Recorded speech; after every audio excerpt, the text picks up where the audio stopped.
Hello friend, কেমন আছো তোমরা? দেখো বৃষ্টি হচ্ছে, তো আমি আজকে ভাবলাম একটু পনির পকোড়া করি। তাই এই যে পনিরগুলো এই যে পিস পিস করে কেটে নিয়েছি।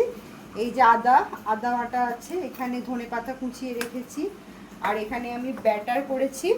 ব্যাটারের জন্য আমি নিয়েছি ময়দা, অ্যারারুট, খাবার সোডা, চিনি, সামান্য নুন, আর এই যে লেবু, কাঁচা লঙ্কা, আর আছে এই যে সস।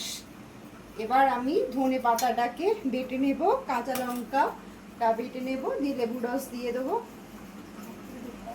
হ্যালো, এবার আমি একটু করে সস দেব। এই যে সস দিয়ে এই যে মাখাবো, মাখালাম। দিয়ে এই যে আমি ধনে পাতা, আদা, কাঁচা লঙ্কা, লেবু রস দিয়েছিলাম, এইটা দিয়ে দেবো পুরটা। দিয়ে একটা করে এই যে বানিয়ে রাখবো। এই যে ফার্স্টে আমি সস দিচ্ছি,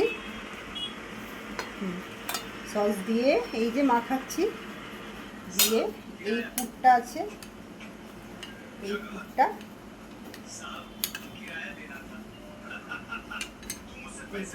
একটা করে পুর, আর এই যে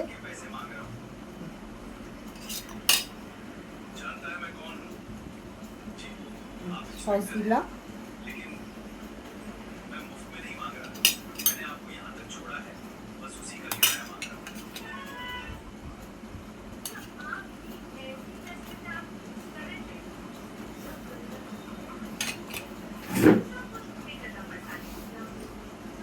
আমি তিনটে এখন করে নিলাম, দিয়ে এই যে ব্যাটারে ফেলবো, দিয়ে এবার ভাজবো। হ্যালো হ্যালো ফ্রেন্ড, দেখো কি সুন্দর পনির পাসিন্দাগুলো আমার হয়ে গেছে। আমার গপু শোনার জন্য আমি করছি আজকে। দেখো নিরামিষিতে ঘরের ভেতরে দেখো হয়ে গেছে, কত সুন্দর হয়েছে। দেখো দেখো কত সুন্দর হয়েছে, লাল লাল হয়ে যাচ্ছে, কত সুন্দর হচ্ছে পনির পাসিন্দাগুলো। এটা আমি নিরামিষ রেসিপি করেছি, কারণ আমার গপু সোনা খাবে, তাই আমি নিরামিষে করেছি। দেখো কত সুন্দর হয়েছে, কত সুন্দর লাল লাল হয়ে গেছে পনির পাসিন্দাগুলো, কত সুন্দর হয়ে গেছে।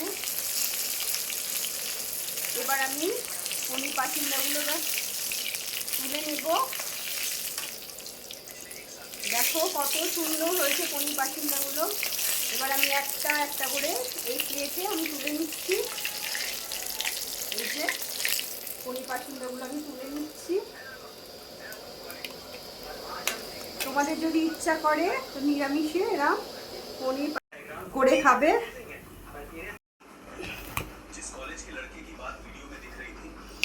হ্যালো ফ্রেন্ড, দেখো আমার পনির পাসিন্দা হয়ে গেছে, দেখো কত সুন্দর। এবার সস দিয়ে আমি পরিবেশন করব, আমার গপুকে আগে দেব। দেখো কত সুন্দর হয়ে গেছে, কত মুচমুচে হয়েছে, কত সুন্দর। দেখেছো কত সুন্দর হয়েছে। Thank you.